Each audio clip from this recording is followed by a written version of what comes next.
Hello everyone, my name is Ian, you're watching Big Rock Moto. Thank you so much for tuning in today.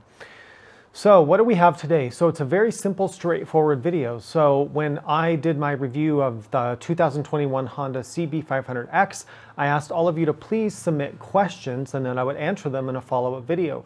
So just real simple, that's what we're gonna do today. I've got my coffee here, I've got some cool bikes in the background here to look at, and we'll just go ahead and go through and answer all the questions that you guys sent in about Honda's little overperformer, little overachiever, CB500X 2021. So let's go ahead and just get started. No fancy introductions. So Dry509 says, how is it over bumpy roads? How much suspension travel does it have? So it has around 5.5 inches of suspension travel. On bumpy roads, you definitely feel the limits of the suspension. It doesn't have as much travel as the more premium adventure bikes do. They're going to have around 8, 9, 10 inches of travel, and the ability to absorb ruts and washboard and rocks and stuff like that much better. The CB kind of bumps, kind of jumps over stuff or kind of pounds through stuff a little bit because it doesn't have the ability to really fully absorb it. But if you ride at a moderate, more reasonable pace, you'll be okay. You just have to keep your speed down. Ron Care says, would everything you say here still be true for a 250 plus pound rider? Well, at 250 pounds plus, you're starting to maybe reach the limits of the bike in terms of its suspension, and also the power is going to feel quite a bit more muted with that extra weight. I think you'll still be okay, and I think most of what I said in the review will still be accurate, but you're going to have to keep in mind that you might have to upgrade the springs and the suspension on the bike to deal with that, and it's going to feel a little bit less powerful. I think you're kind of on the border there of maybe wanting to go up to like a 700 or 800 class bike. If you want to travel at high speeds, yeah, I mean, you're going to be pushing the 500 a little bit there. Gabriel Kendkaroff says, I'm sorry about butchering all the names. How is the vibration in the handlebar seat or foot pegs? I was told this bike vibrates more than the 750X. How does it feel going over bumps? Okay, we talked about the bumps. The vibration in the handlebar seat and foot pegs, you do feel a little bit of vibration around maybe once you get to around 70 miles per hour, and I'll put the kilometers that converts to here. It's not terrible, but you do feel a little bit of buzz coming through. I'm sure that the 750 is smoother, being a larger engine. It's going to be turning lower revs at highway speeds. But I didn't find the vibration on the 500X to be a problem, and it's a lot less than something like a KLR 650, a DR 650, or any of the single-cylinder bikes. James Barger says, given what you know about the 22 release changes in Europe, if they carry through to the US, do you think that they will improve the off-road capability a little bit, moderately? My riding will be 80-20 pavement 4 service roads. Thanks, I enjoy your video. So thank you.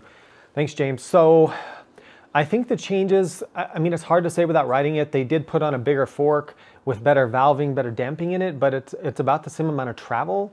So I don't know, I think it's going to feel a little bit better, but they didn't really change anything on the rear shock. So I think you're still going to be have the same limitations. It might just feel a little bit smoother, have a little bit more adjustment maybe. But I don't think it's going to be like revolutionary for the bike, turning it into like a, trail leading monster, like something like a KTM 890R. It's not going to do that. You mentioned 80-20 pavement 4 service roads. It's a perfect bike for that. There's no concern about that. Mukund Thorat says, how often do you hit the bottom on the trails? And did it dent the exhaust pipe hanging below, or is the slump vulnerable? I did bottom the suspension quite a bit. I didn't chassis out the engine because I was being careful. If you're going to ride off-road, one of the first things you'd have to do is get a skid plate because the engine underneath and the exhaust is pretty vulnerable and it just doesn't have much ground clearance. Takeshi Kusao says, what's with the power curve? Is it strong on lower PM or higher PM? That's his first question. It has a very linear power band, so very linear power. He says, are there still any traditional dial speedometers anywhere? No. The LCD is a little bit washed out in the sun.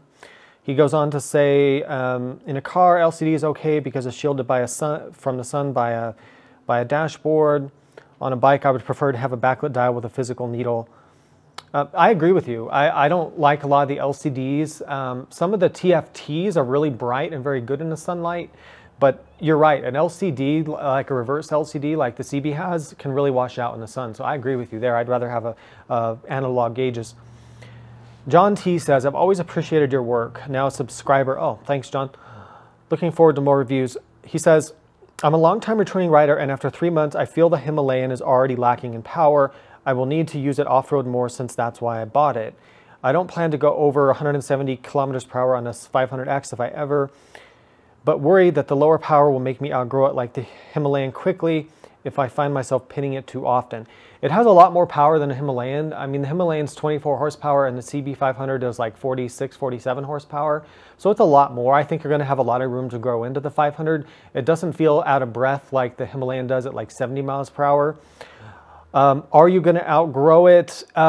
Potentially, but if you did outgrow it, then you could at that time move up to something like the 700 Tenere, or maybe if Honda ever brings a midsize Africa Twin, something like that. Andy Bilson says, bought a 2015 500X as my first bike and feel like it's tailor-made for me. Debating whether or not would it make sense to upgrade to an Africa Twin in a few years or do the Rally Raid Level 2 instead. I'm still a new rider and it'll be years before I consider upgrading. Is it worth $4,000 for the Level 2 kit and tubeless tires instead of upgrading to an Africa Twin or other adventure bike? How would it do on a BDR? So there's a lot there. It's a really good question. There's a lot there, Andy. So should you upgrade the CB500 with the Rally Raid stuff? I know the parts are really good and some people love their Rally Raid CB500s, but shooting from the hip here, my personal feeling on that is that if you look at the cost involved in doing all the spoke wheels and the suspension upgrades, and you put that on top of the cost of the CB500X, you're already up to the cost of the Yamaha Tenere 700, which comes with all that stuff, comes with more ground clearance, much more powerful engine, all those features that you're upgrading to. So from really a financial point of view, I'm not sure it makes sense to really upgrade it. You might be better off looking at a different bike. The exception to that would be if you fell in love with the CB500X and you just wanted to run that platform and you were willing to do the upgrades. How would it do on the BDRs or the TAT? There are people that take these bikes on the BDRs and the Trans-America Trail just fine with no issues. Just do a lot of armor protection to make sure you don't break things. Put on really good tires, and you might want to do some suspension upgrades. Is it the best bike for that? Probably not, but I know the people who've done the Rally Raid kit really have good luck with it on those types of trails. Biking Viking says, one of the complaints from other reviewers on previous models was vibration at highway speeds. So I already covered that. I don't think vibration is an issue on the 500X. Vlado G says, if you want to go crazy, you need to do lots of upgrades, and here enters Rally Raid that makes all kind of upgrades for the bike, can be transformed. He says, but doing a full Rally Raid will cost you around $3,000, which is bringing you into T7 territory. Oh, okay, so you're kind of just making the point that I just did. It's really good. I agree with you. You are getting up to that point. He says, if someone's more interested about the Rally Raid, there's a lot of good YouTube videos. Jenny Morgan's a great ambassador. I agree. Jenny Morgan's really great. She has a lot of content out there, a lot of stuff on ADV Rider, and also the YouTuber Blanco Lirio. I think his name is Juan. Really super great guy and has a lot of good content on the bike as well. Jade Blue says, how is it on a long trip, say 1,000 miles? So, I mean, I did a 300-mile day without even really planning to, and I was super comfortable. So I would have no problem taking off on like a week-long trip, riding 400 miles a day. No problem. I have no reservations about that at all. Icarus 1776 says, I've been waiting 2 weeks for this review and it was worth it. Oh, thank you. He said, I'd hoped you got your hands on a 22. If you had to be super critical, what would you say were your least favorite things or most problematic issues with the 21 model? I don't love the dashboard. The reverse LCD kind of washes out. It can be hard to read and it's too small. I don't like the suspension. It's very budget. It doesn't have enough travel. But there's not much to really complain about. I mean, it is what it is. Like, it's a budget bike. It's low to the ground. It's approachable for people. So it's hard to really complain when you keep that in mind. But yeah, I didn't love the dash, and it really feels like it could really benefit from some suspension improvements. Mark says, what range of rider weight and rider weight plus gear can this bike handle? We kind of already covered that with the other question. I think, you know, if you're a 200-pound rider and maybe another 50 to 75 pounds of gear, I think that might be what I would consider to be comfortable with it. I think if you're going over that, you're definitely going to need to consider suspension upgrades if you go over that. And even if you're just around that 200-pound mark with a little bit of gear, you're probably still going to want to do suspension upgrades. But the overall chassis and frame and everything can definitely take it. Now for 2-up riding, I don't think it's going to be the best choice. Himmy Dad says, well, that's the most comprehensive review I've ever seen of this bike. Oh, thank you for saying that. He says he also agrees on the less is more philosophy. The only thing is, if I ride this bike, I just don't feel it. You know what? You're right. I'm with you on that. I didn't feel it either. It didn't give me the sizzle or the sort of emotion that I kind of want from a motorcycle. So that's true. Is it practical? Yes. Affordable? Yes. Still kind of fun? Yeah. But does it really have that emotion? No. Chip Tax Free. I know Chip comments on a lot of my videos. Thank you for that. He says, I think it might be a good idea to show what the rally raid can actually do. You mentioned that in the video, but there's a difference between mentioning it and actually showing people. Yeah, I don't have experience personally with the rally raid stuff. I've read all the reports, I've watched the videos. So if you're interested in that, I agree with you. There's a ton of capability in the bike if you set it up that way. There's a lot of good videos out there on YouTube with it and stuff on Adventure Rider and articles, so I think you guys should go check that out. But I do know it's incredibly capable if you do those upgrades. E. Calzo says, you can compare the bike you're reviewing on the fly to the other bike you rode, like the V-Strom or the Himalayan. I love the CB500X too, and I'm thinking if I should replace my V-Strom 650 XT. What do you think? He says also, I agree, we don't need very powerful, large, and expensive bikes. I'm with you on that. Do I really need the V-Strom? Maybe yes, because I ride in couple. Oh, I'm guessing you ride 2-up. If you're riding 2-up, then stay with the V-Strom. If you're riding by yourself and you want to do more off-road, the CB500X is easier to handle on off-road trails and the dirt. On the highway, the V-Strom 650 blows it out of the water. The V-Strom's way more powerful, better able to handle passenger and cargo. The V-Strom's a great machine. It's just a little bit more cumbersome and heavy off-road. Ron Sexton says, a great comparison is between this and the KLR. I agree with you, and I'm going to try to do that video soon. He says, the Rally Raid kit is popular. I think the new KLR is easy to ride. The wheels are a potential weak spot. He said both have a good range, MPG and fuel capacity. Also adding a tough skid plate to the Honda reduces its ground clearance even more. That's a good point. So overall, I think Ron is saying that, you know, how do you choose between this and a KLR? I mean, they're both really good options. I would say if I had to choose right now, today on the spot, I would get the Honda just because the quality is better.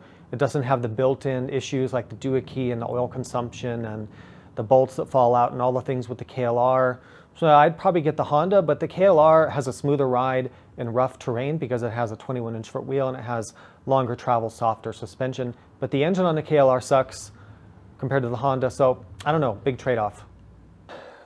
So Richard Valitello says, Honda, exclamation point, follow the Africa Twin recipe, stroke this engine for more torque, spoke 21 and 18-inch wheels, cruise control, skid plate and crash bars, handguards, 50/50 tires, and it will sell like hotcakes.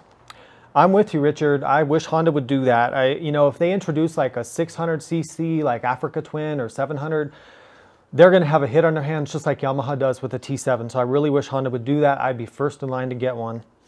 KJ says, I'm between this, the V-Strom 650 XT or the Tenere 700. I'm 6'6" tall, so I'm worried this one may be too small. Otherwise, with my style of riding, I don't need more power than what the 500X provides. And the price is a lot cheaper than the T7 or the V-Strom. Okay, so there's a couple things there. At your height, you are going to be kind of cramped on the CB500X. It does have a little bit of restriction in sort of the leg room compared to some of the larger adventure bikes because it's lower to the ground, so they have to move the foot pegs up higher and the seats lower. You might feel a bit cramped on the CB500X. Try to ride one, at least go and sit on one. The V-Strom and the T7 are both going to have more leg room and be a little bit roomier in the ergonomics, so that's something you definitely want to keep in mind. If you don't need more power than the 500, well, the Tenere 700 is just a nice bump up to around 70 horsepower, so still pretty gentle. I think you'd be happy with it. The V-Strom is about 65 horsepower. The V-Strom is more road-oriented. It sucks off-road. If you ride in any sand or mud or rocks, it's just not good at that. I mean, it can do it, but you have to go really slow. The Tenere 700 is very good at everything, and I recommend that bike. Seth Moniz says, would love to see comparison on Rally Raid CB and stock Tenere 700, same price point. Compare with the cast wheel and upgrade suspension. Yeah, he said, thanks, the content just keeps getting better. Oh, thank you, Seth. The comparison, that'd be a good comparison, like a Rally Raid CB500X and a stock Tenere 700. That's interesting. I like that. The CB500X might be a little bit less intimidating to ride. It's lower to the ground. It's a little bit lighter, but the Tenere has that really sweet engine, a lot more power, has more ground clearance, more suspension travel. And even if you do the Rally Raid stuff to the CB500X, I'm just not sure it's going to be as good off-road as the Tenere 700, although it will be less top heavy. So yeah, interesting comparison, but like if you think about resale value, I don't know, the T7 is pretty hard to beat as an overall package. So that's it for your guys' questions. If you have more questions that I didn't answer, please put them down below in the description and I'll go ahead and read and reply to those. But otherwise, thank you guys so much for watching this. Thank you for your input and participation in this community, because you guys are what makes it great. Other than that, ride safe. We'll see you out on the trail, and we'll see you in our next video.